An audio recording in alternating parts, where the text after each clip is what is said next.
ആരാധന ആത്മാർപ്പണമാണ്, അന്യരെ ശത്രുവാക്കുന്ന ആവേശമല്ല. ഇതൊരു വലിയ കാര്യമാണ്.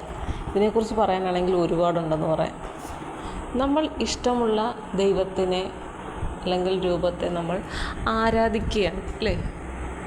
അപ്പോൾ എന്തുകൊണ്ടാണ് നമുക്ക് ആ ആരാധന ഉണ്ടാകുന്നത്? നമുക്ക് ആവശ്യമുള്ള കാര്യങ്ങളെല്ലാം, നമ്മൾ ആഗ്രഹിക്കുന്ന കാര്യങ്ങളെല്ലാം നേടിത്തരുന്ന ഒരു ചൈതന്യമായിട്ട് നമ്മൾ ഒന്നിനെ കണ്ട് നമ്മൾ ആരാധിക്കുകയാണ് അല്ലേ? അപ്പോൾ അങ്ങനെ ആരാധിക്കുന്നത് നല്ല കാര്യമൊക്കെയാണ്. അവിടെ നമ്മൾ നമ്മളെ സമർപ്പിക്കുകയാണ് അല്ലേ? അല്ലാതെ ഈ ആരാധനയിലൂടെ മറ്റൊരാളെ ഇല്ലാണ്ടാക്കുക, അല്ലെങ്കിൽ നമ്മളെ ശത്രുക്കളെ ഇല്ലാണ്ടാക്കുക, അല്ലെങ്കിൽ പുതിയ ശത്രുക്കളെ ഉണ്ടാക്കുക, ഇതൊന്നുമല്ല അല്ലേ? നമ്മൾ ചിലർ കണ്ടിട്ടില്ലേ, വിളക്ക് കത്തിച്ച് വെച്ചിട്ട് ഭയങ്കര പ്രാർത്ഥനയാണ്. എന്തുവാ അവർക്ക് ഇഷ്ടമില്ലാത്ത ആളുകളെയൊക്കെ ഒരു സമാധാനം കൊടുക്കൽ, സ്വസ്ഥത കൊടുക്കൽ, നശിപ്പിച്ച് കളയണേന്ന്. പക്ഷേ ഈ ശത്രു സംഹാര പൂജ എന്ന് പറയും. അപ്പോൾ ആളുകളുടെ വിചാരം എന്താണെന്ന് പറയുക, ശത്രുക്കളെ ഇല്ലാണ്ടാക്കുന്ന, അത് ഇപ്പോൾ ഏതെങ്കിലും ശത്രുക്കളുണ്ടെന്ന് വിചാരിക്കുക, അവരെ ഇല്ലാണ്ടാക്കാൻ വേണ്ടിയിട്ട് ഈ ഒരു പൂജ ചെയ്താൽ ആ ശത്രുക്കളെല്ലാം ചത്തുപോകും. ഇങ്ങനെ കരുതുന്ന കുറേ ആളുകളുണ്ട്. ഞാൻ ഉദാഹരണം എന്നെ പറഞ്ഞതേ ഉള്ളൂ. പക്ഷെ അങ്ങനെയല്ല സംഭവം. നമ്മുടെ ശത്രു എന്ന് പറയുന്നത് മിക്ക സമയത്തും നമ്മുടെ മനസ്സാണ്. പിന്നെ നമ്മുടെ ദേഷ്യം, വാശി, അഹങ്കാരം, ഇതൊക്കെ നമ്മുടെ ശത്രുക്കളാണ്.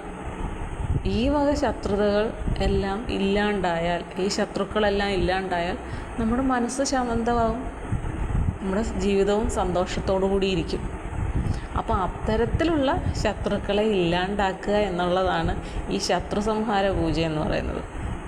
നമ്മുടെ മനസ്സിലെ എല്ലാ മോശം സ്വഭാവങ്ങളും കാര്യങ്ങളും എല്ലാം ഇല്ലാണ്ടാക്കി മനസ്സിന് ഏറ്റവും നല്ല ഒരു സമാധാനമുള്ള ഒരു മനസ്സാക്കി നമ്മുടെ ശരീരവും മനസ്സും ഒരുപോലെ നന്നാക്കാൻ ഉള്ള ഒരു കാര്യം എന്നാണ് ഉദ്ദേശിക്കുന്നത്. അല്ലാതെ ശത്രുക്കളെ എല്ലാം ഇല്ലാണ്ടാക്കാം എന്ന രീതിയിലല്ല. ചിലർ ഈ ശത്രു സംഹാരം എന്ന് ആരെങ്കിലും പറയുമ്പോഴേ ഇങ്ങനെ നോക്കും, ഇത് ആരെയാ ഇവൻ കൊല്ലാൻ ഉദ്ദേശിക്കുന്നത്, അല്ലെങ്കിൽ ഇവൾ കൊല്ലാൻ ഉദ്ദേശിക്കുന്നത്, ഇങ്ങനെ വിചാരിക്കും. അപ്പോൾ ഒരിക്കലും അങ്ങനെ കരുതരുത്. നമ്മളിലുള്ള ശത്രുക്കളുണ്ട്, അതിനെയാണ് ഇല്ലാതാക്കുന്നത്. അല്ലാതെ നമ്മുടെ അയലത്തുള്ള ശത്രുക്കളെയോ നാട്ടിലുള്ള ശത്രുക്കളെയോ ഒന്നുമല്ല. അപ്പോൾ ഒന്ന് കരുതുക, നമ്മൾ ആരാധന എന്ന് പറയുമ്പോൾ നമ്മളെ സ്വയം സമർപ്പിക്കുകയാണ് അവിടെ ചെയ്യുന്നത്. നമ്മളിപ്പോൾ ഒരു ദൈവത്തിനെ പൂജിക്കുന്നു. ഇപ്പോൾ ഞാൻ എൻ്റെ കാര്യം പറയുന്നു, ഞാനൊരു ദൈവത്തിനെ ഇഷ്ടപ്പെട്ട ഒരു ദൈവം എന്നെ പൂജിക്കുന്നു എന്ന് പറയുമ്പോൾ ഞാൻ എൻ്റെ ആത്മാവിനെ എൻ്റെ മനസ്സിനെ അവിടെ സമർപ്പിക്കുകയാണ്. ഞാൻ എന്നെ അവിടെ സമർപ്പിക്കുകയാണ്. സമർപ്പിച്ചതിന് ശേഷം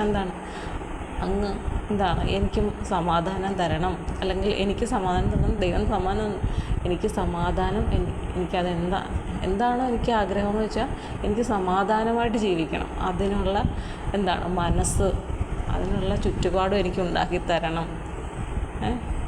എനിക്ക് വലിയ പ്രശ്നങ്ങൾ ഉണ്ടാകുമ്പോൾ അത് നേരിടാനുള്ള ശക്തി തരണം. ഞാൻ എന്നെ അവിടുത്തെ ഏൽപ്പിക്കുകയാണ്.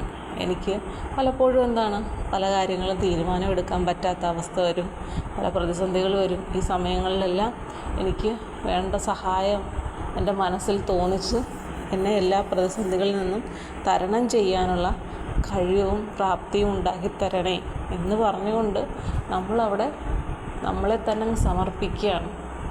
അവിടെ നമുക്ക് സമാധാനമാണ് വേണ്ടത് അല്ലേ? അല്ലാതെ പ്രാർത്ഥനയിലൂടെ മറ്റൊരാളെ ഇല്ലാണ്ടാക്കാനോ അല്ലേ, അതുവഴി ശത്രുക്കളെ ഉണ്ടാക്കാനോ ഒന്നുമല്ല. പണ്ടൊക്കെ ഇങ്ങനെ കേട്ടിട്ടുണ്ട്. അതായത് അമ്പലത്തിൽ ഉത്സവം നടക്കുന്നു, ഇങ്ങനെ ഉച്ചഭാഷണിലൂടെ ഉച്ചത്തിൽ ശബ്ദം, കുട്ടികൾക്ക് പരീക്ഷയുടെ സമയം, അങ്ങനെ ആ ഒച്ചയും ബഹളവും കാരണം പഠിക്കാൻ പറ്റാതെ ഒരു കുട്ടിക്ക് മാർക്ക് കുറയുന്നു. മാർക്ക് വന്നു കഴിഞ്ഞപ്പോൾ മാർക്ക് കുറവെന്ന് പറഞ്ഞ് ആ കുട്ടി ആത്മഹത്യ ചെയ്യുന്നു. അപ്പോൾ അവിടെ ആരാണ് യഥാർത്ഥത്തിൽ പ്രശ്നം? ഇല്ല, ദൈവത്തിൻ്റെ കാര്യമാണെന്ന് പറഞ്ഞുകൊണ്ട് പലപ്പോഴും പലരും ഈ സൗണ്ടും ബഹളമൊക്കെ അംഗീകരിച്ച് കൊടുക്കും. പക്ഷേ അതൊന്നും അങ്ങനെ ദൈവത്തിന് പോലും പലപ്പോഴും ഇഷ്ടപ്പെടണമെന്നില്ല അല്ലേ. ഇപ്പം എന്തേ 11 മണിക്കുള്ളിൽ എല്ലാ പരിപാടിയും തീർത്ത് എല്ലാവരും വീട്ടിൽ പൊക്കോണം എന്ന ഉത്തരവ് വന്നു. അത് നല്ല കാര്യമാണ് ഒന്ന് ഓർത്താൽ.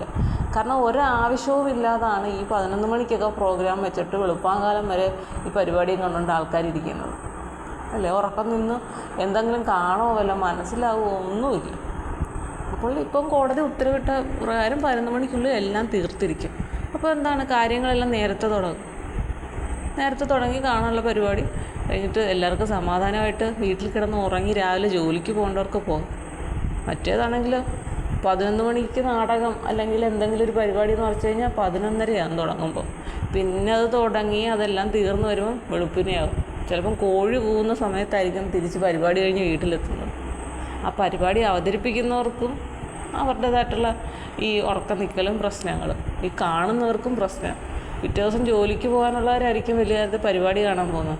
അപ്പോൾ അവർക്ക് വന്നിട്ട് ജോലിക്ക് പോകാൻ പറ്റുമോ? വെളുപ്പിന് എണീക്കാൻ ബുദ്ധിമുട്ട് ഇല്ലേ. അതുപോലെ തന്നെ സ്ത്രീകളുണ്ടെങ്കിൽ അവർക്കൊരു അവർക്ക് എന്ത് പരിപാടി ഉണ്ടെന്ന് പറഞ്ഞാലും രാവിലെ എണീച്ച് വീണ്ടും ഇവർ ഈ വീട്ടു ജോലികളും മൊത്തം കാര്യങ്ങളും ചെയ്യണ്ടേ, എന്നിട്ട് ജോലിക്ക് പോകുന്നവർ കാണും. അപ്പോൾ എല്ലാം പ്രശ്നമായിരുന്നു. ഏതായാലും ഈ 11 മണി എന്നുള്ള ഒരു സംഭവം വന്നതോടുകൂടി കുറേയൊക്കെ കാര്യങ്ങൾ നല്ല കാര്യമാണെന്നാണ് എനിക്ക് തോന്നുന്നത്. അതിൽ മോശം എന്ന് പറയാനുള്ളത് ചിലർ കലാകാരന്മാർ പറയും ചില സമയത്ത് ഞങ്ങൾക്ക് ഒരു ദിവസം തന്നെ 2 പരിപാടിയൊക്കെ അവതരിപ്പിക്കാമായിരുന്നു, 3 പരിപാടി അവതരിപ്പിക്കാമായിരുന്നു, അത്രയും ബെനിഫിറ്റ് ഉണ്ടായിരുന്നു. പക്ഷേ ഇപ്പം ഒറ്റ പരിപാടിയെ ഒരു ദിവസം ചെയ്യാൻ പറ്റുള്ളൂ എന്നുള്ളത് അത് അവരുടെ സീസൺ സമയത്ത് അവരെ ബാധിക്കുന്നു എന്നൊക്കെ പറയുന്നുണ്ട്. പക്ഷേ നമ്മളെല്ലാ വശവും ചിന്തിക്കണമല്ലോ അല്ലേ. ഇരുട്ടിൻ്റെ മറവ് പറ്റിയാൽ എന്താണ്, ഉള്ളിലെ കാട്ടാളൻ ഉണർന്നു വരുന്ന കുറേ സാമൂഹ്യ വിരുദ്ധരുള്ള നാട് തന്നെയാണ് നമ്മുടെ അല്ലേ.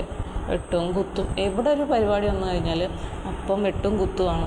വെറുതെ അങ്ങോട്ട് വഴക്കിടുക, ഉടനെ കയ്യിൽ കരുതിയിരിക്കുകയാണ് കുത്താനുള്ളത്.